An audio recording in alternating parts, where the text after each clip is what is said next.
everyone. Today my topic is on general property of fungus. So, learning objectives of this lecture is that at the end of the session, the student will be able to classify fungi and fungal infections, describe etiopathogenesis, clinical presentation of common fungal infections, and describe laboratory diagnosis of the fungal infections, and describe the treatment of fungal infections. So generally, general mycology, the definition of the medical mycology, which is the branch of medical science that deal with the study of medically important fungi. So fungus is derived from Greek word is a mycus, meaning mushroom. It's a type of edible fungus. So introduction, I also told you myx is a Greek word and mushroom, which are the edible fungi.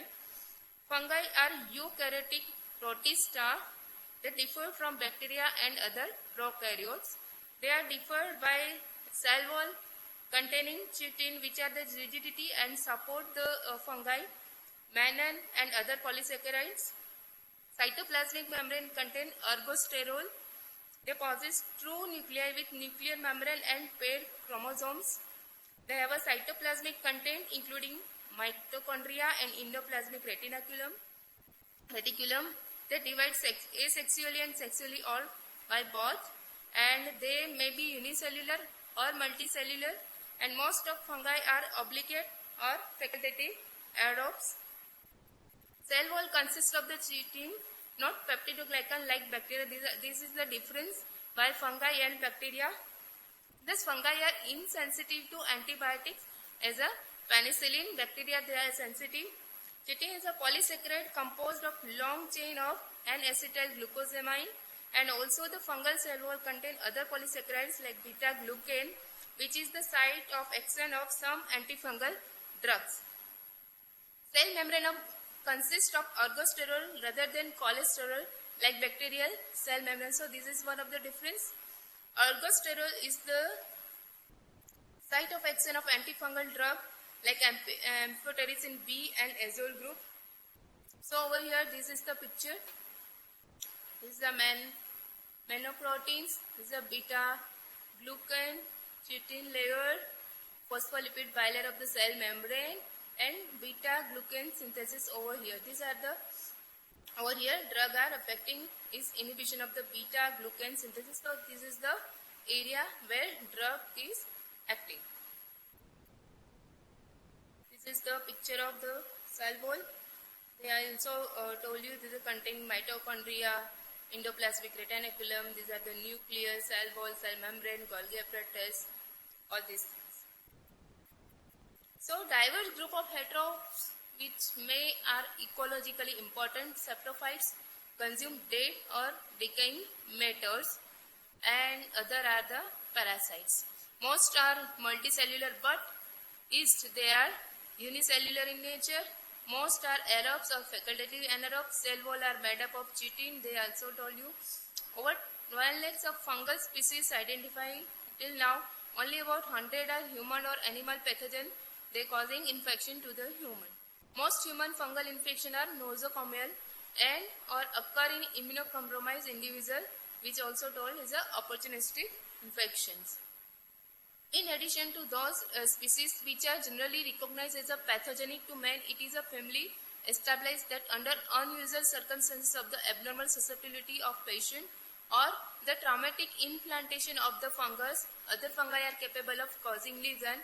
This is a definition of the opportunistic fungi. So there is a various predisposing factors are there. One is the uses of the antibiotics. You are using steroids and debilitating condition of the host.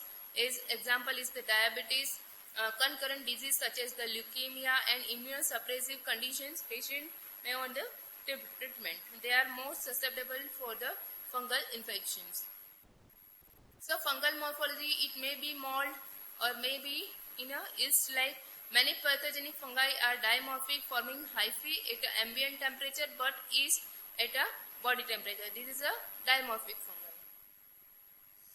So understanding the structure of the fungus, so there are a different type of fungus which are the simplest fungus, which is unicellular as budding yeast cell are there. Hyphae is an elongation of the apical cell, produce a tubular thread-like structure called a hyphae. Mycelium is a tangled mass of hyphae is called a mycelium. Fungi producing mycelia are called mold or filamentous fungi. Hyphae may be septate or non-septate. It's a coinocytic hyphae. So here these are the budding yeast cell, budding yeast cell with pseudohyphae. So these are the pseudohyphae. You can see there are septate hyphae. There is a no septa in between this fungi. Over here septate hyphae, there is a line between the cell wall. These are the mycelium. This is the structure of the mycelia are there. So mycelium is a mass of branching intertwined hyphae based on the growth pattern in a culture media. So into the culture media there may be two types, aerial mycelium and vegetative mycelium. So aerial mycelium, it is the part of the mycelium which project above the surface of culture media, like this. This is the picture. Above this is surface, culture media surface. Above there is a aerial formations with conidia. And vegetative mycelia, it is the part of the mycelium that grow on the surface of the culture media. So these are the vegetative mycelia. They are growing onto the surface of the culture media or agar. The different type of vegetative types is a fabric chandeliers. This is nodular organ. There is a nodular organ. Racket hyphae. These are the racket hyphae and spiral hyphae. The different type of hyphae are there. Now classification of fungi, which based on to the morphological classification as well as the systemic classifications. So morphologically it is divided as a yeast-like fungi, filamentous fungi is a mold, and dimorphic fungi.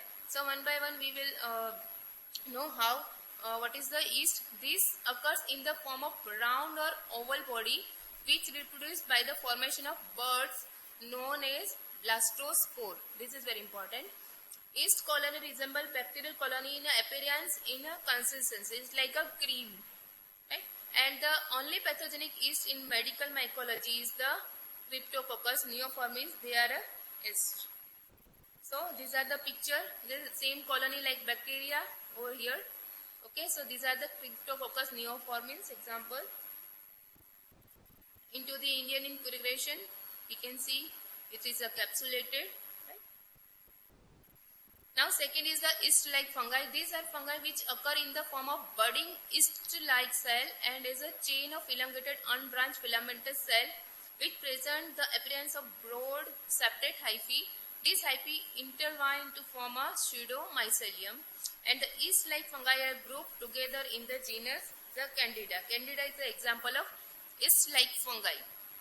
So these are the Candida species colony. Right? These are the hyphae. You can see. So, third is the filamentous fungi. The basic morphological elements of the filamentous fungi are long branching filament or hyphae which intertwine to produce a mass of filaments or mycelium. Colony are strongly adherent to the media and unlike most bacterial colony cannot be emulsified in the water. The surface of this colony may be velvety, powdery, or may show a cotton aerial mycelium. So these are the mycelium. It is a septate. These are a non-septate. So, this is one other picture. Is a septate. Hyphae are there of this mycelium. The colony. I also told you powdery, right? Fluffy. Then dimorphic fungi. So dimorphic fungi, these fungi which exhibit a yeast form in the host tissue and in vitro at 37 degree on enriched media, and mycelium form in vitro is at 25 degrees Celsius is the body temperature.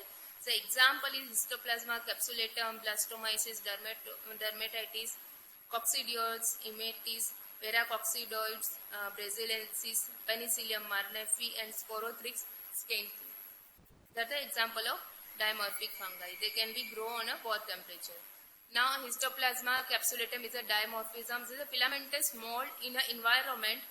Thin septate hyphae, microconidia and tuberculate macroconidia is a 8 to 14 micrometer in size. This is the filamentous mold in an environment. After that, budding is a 2 to 4 micrometer in tissue. These are the budding.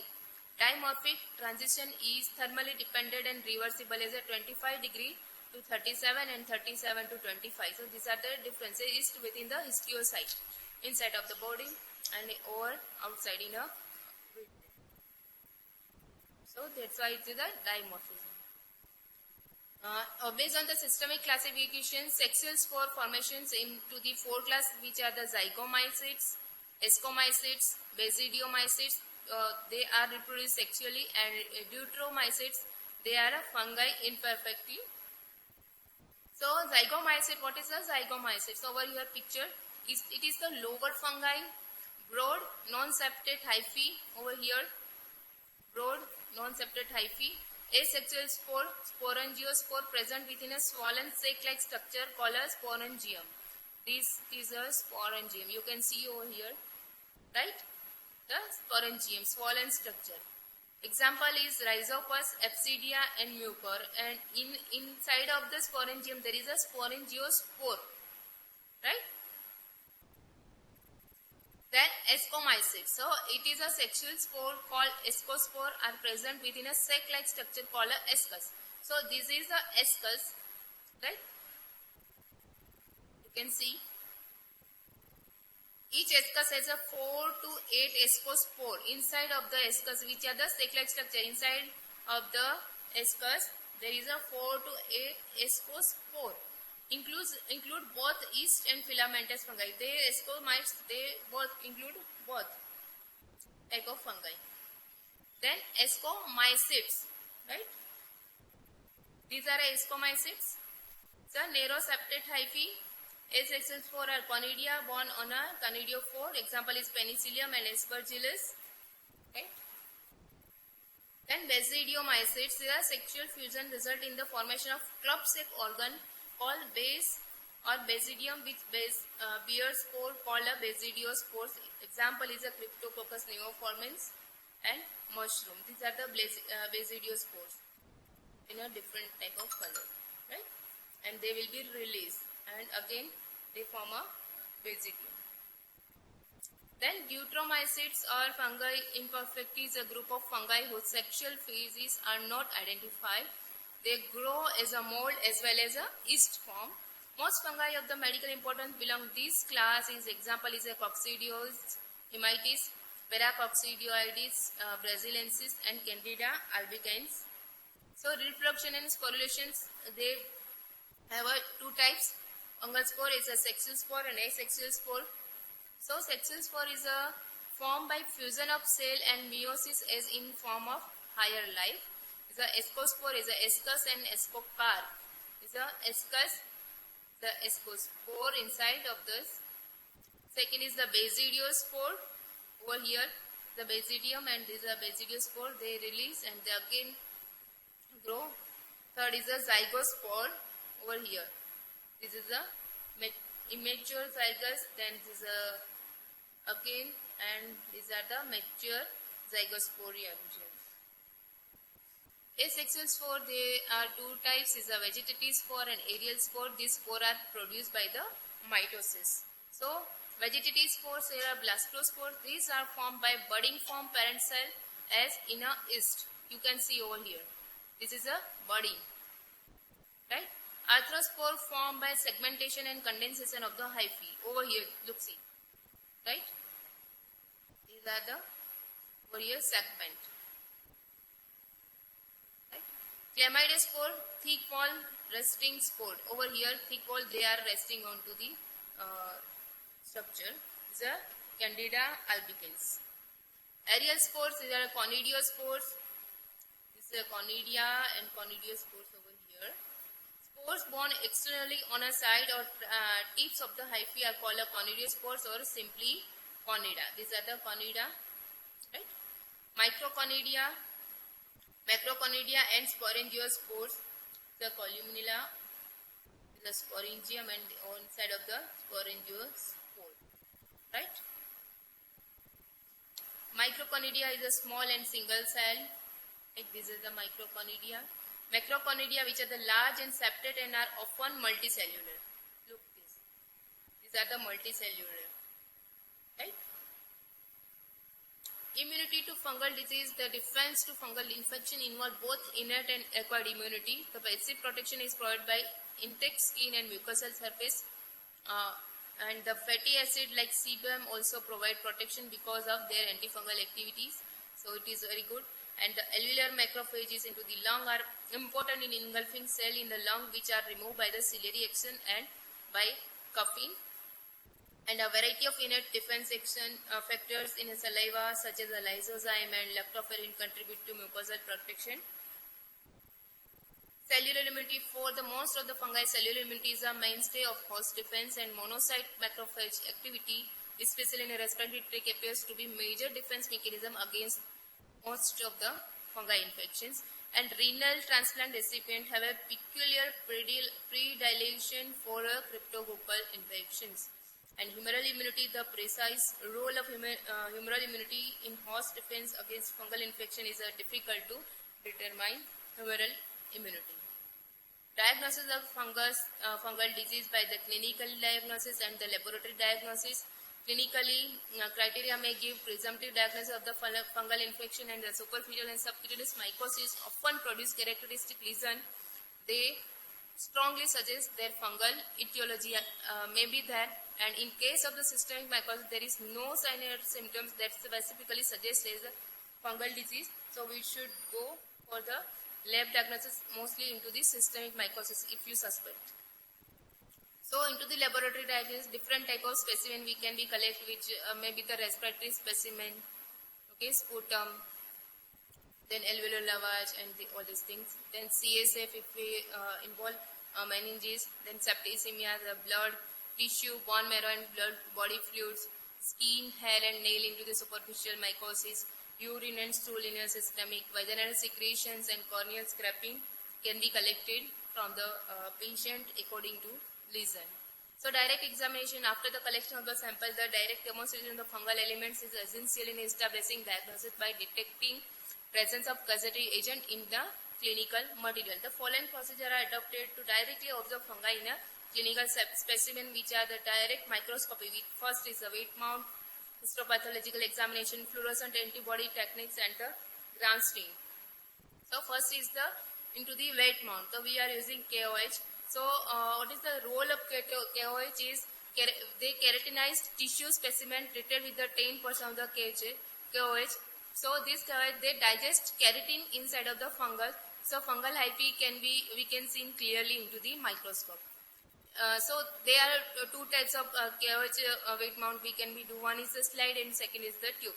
So into this slide, most of the specimen can be examined in a weight mount after partial digestion with the 10 to 20% of the KOH. And the clinical specimen like skin, hair and nails should be mounted under cover slip in a KOH on a slide. And this clear material within 5 to 20 minutes depending on its thickness. A slight warming over a low flame hasten digestion of the keratin. It is optional. KOH can also be supplemented with the DMSO to increase clearing of fungal, especially in skin scraping and nails clipping.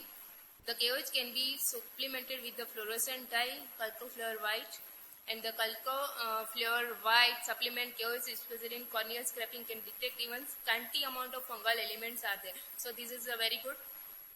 Second is a tube KOH. The tube KOH is prepared mainly for the biopsy specimen, which take longer time for dissolution. The homogenized biopsy tissue is dissolved in a 10% KOH and examined after keeping for an overnight in an incubation at 37 degrees Celsius. They take longer time. So these are the example. Mold. Over here we can see clearly cell wall over here. Right? So blastomyces dermatitis. Right? The Cothrix. Right?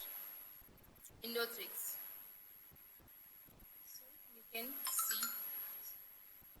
Other method, the Indian ink and nigrosins preparation are also very useful in making diagnosis of the certain capsulated fungi. In histopathology, the histopathological examination of the biopsy specimen is an excellent way to diagnose mycotic infections, and the HE stain is a routine procedure in histopathology laboratory and stain most of the fungi. So histopathology is also very useful. So over here, endospore and sporangia of the Rhinosporidium siberi, we can see over here. You can look it. Over here, Cryptococcus neoformans, we can see clearly by the HE stain into the tissue. Right? This is a blastomycete dermatitis, bull-like eye, Rhizopus species. Right? So clearly we can see by the HE stain. The specific fungal stains such as the PAS, periodic acid skip stain, or Grocott, Gomery's, methenamine silver, GMS, and Gridley stain are widely used for the demonstration of the fungi into the tissue. Meyer's carmine stain can also be used specifically to show capsular material such as Cryptococcus, endospore, and sporangia of Rhinosporidium siberi. So these are very specific for certain species. So these are the PAS stain. The blue color picture is a fungus. The GMC stain you can see over here. Then fluorescent antibody staining is may used to detect fungal antigen in a clinical material such as the pus, blood, CSF, tissue impression smear, and in paraffin section of the formalin fixed tissue. And it is less satisfactory for the sputal specimen. They detect fungus when there are only few organisms present, as seen in pus from the sporotrichosis, and it is used to limited by the restricted availability of the specific antisera. So we are using limited in our setup. So last is the gram stain. Is a very good picture. So it is a gram positive, right? Punch-like structure like a Candida species over here. Then fungal culture is a very important. Is the solid media are employed for the fungal culture. The medium commonly employed in immunes modification of the sabroid dextrose agar is the pH is a low pH 5.4. It's the very acidic. They can grow into the acidic medium. The medium is supplemented with the antibiotics such as the gentamicin and chloramphenicol to minimize the bacterial contamination, and cyclohexidine to inhibit the saprophytic fungi. So this should be there.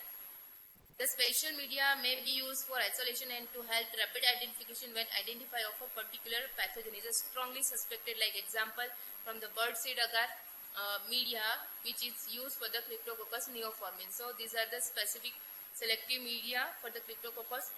Then another is the potato dextrose agar media, brain heart infusion agar, and Zapac dox agar may also be used for the isolation of the fungi. And then after isolation, it is incubated as a routinely in a parallel at room temperature for week and 37 degree for days. And many fungi develop relatively slowly, and culture should be retained for at least 2 to 3 weeks into the incubation. In some cases, up to 6 weeks we can be extended and before being discarded. And yeast usually grow within a 1 to 5 days, but still we can keep for 2 to 3 weeks. The slow growing fungi. Interpretation of the fungal culture is there is a various pictures are there. The significance of the fungal isolate depend on its source and identity, and the isolation of an established pathogen such as the Histoplasma capsulatum and coccidiosis species may from any specimen is generally regarded as in evidence of the infection. In case of the commensal or opportunic fungi, following points should be considered as isolation of the same strain in a all culture tube, repeated isolation of the same strain in a multiple specimen, immune status of the patient, and serological evidence to confirm significance of the isolate. It is very important for the opportunistic fungal infections. So identification of the fungi after the growing, the gross or microscopic examination first should be there. From the culture is a microscopic is a tease mount and slide culture. So into the tease mount for microscopic examination, fragment of fungal culture is a teased out using 2 teasing needle and placed on a glass slide in a drop of LCB strain. To study the morphology of the hyphae, spore, and other structure, tease mount are prepared in a lactophenol cotton blue. LCB means lactophenol cotton blue, which contain lactic acid, phenol, glycerol, and cotton blue. So microscopic characteristics that should be observed are the following here. Are septate or aseptate spores are there or not? Conidia, you can see over here. You can see is a septate or non-septate, conidia, right? So we can observe it. Then slide culture is used to study undisturbed morphological detail of the morphology. We should not disturb it. We should not pick up from the culture media. So particularly relationship between reproductive structure like conidia, conidiophore and hyphae. We should examine all in one slide. It is indicated when T's mount of LCB is inconclusive in a particular fungal isolate. Sometimes into this T's mount structure are rupture, so we can be used by the slide culture. So procedure is a place sterile microscopic slide on a bent glass rod at the bottom of petri dish. You can see over here, right? A piece of 1 square centimeter block of cornmeal agar or potato dextrose agar is put up on the slide, right? Block is over here. After that, inoculate the fungal strain under identification at 4 sides of agar block and cover the inoculated block with a sterile cover slip and incubate it 25 degrees Celsius in a incubator, DOD incubator. So this is a block and over here there is a cover slip and we can see something growth on side of the cover slip, right? Add a little sterile distilled water on a filter paper to avoid drying of the agar. When growth appears, place drop of LCB on a slide and cover slip from the block. Then cellophane tape preparation is a easy method. A piece of tape is gently laid over portion of the fungal colony and slowly lifted and placed over glass slide containing LCB solution. This preparation has come into greater use to overcome obstacles of time consuming and requirement of extra equipment to prepare slide cultures. Are very easy. So we can see this type of structure by the cellophane tape preparation. Then miscellaneous tests for the identification of molds are which are the hair perforation test, urease test, thymine requirement test. So miscellaneous test for the identification of yeast is very important. Is a germ tube preparations. It's a very common we are using in our lab. Then further is the carbohydrate assimilation test, chromogenic substrate, potassium nitrate assimilation test, the temperature studies and urease test. We can use this for the identifications. And further serological test which we are detecting of antibody by the immunodiffusion, countercurrent immunoelectrophoresis, whole cell agglutination test, complement fixation test and ELISA test, and we are detecting antigen by the latex particle agglutination test and the ELISA test. And further molecular techniques are also there. These are the PCR test and DNA probes. We can use it. So mycosis, the infection caused by the fungus is known as a mycosis. So classification of mycosis, it is classify is a superficial mycosis, cutaneous mycosis, subcutaneous mycosis, systemic and opportunistic mycosis. So one by one we will discuss in the next lecture.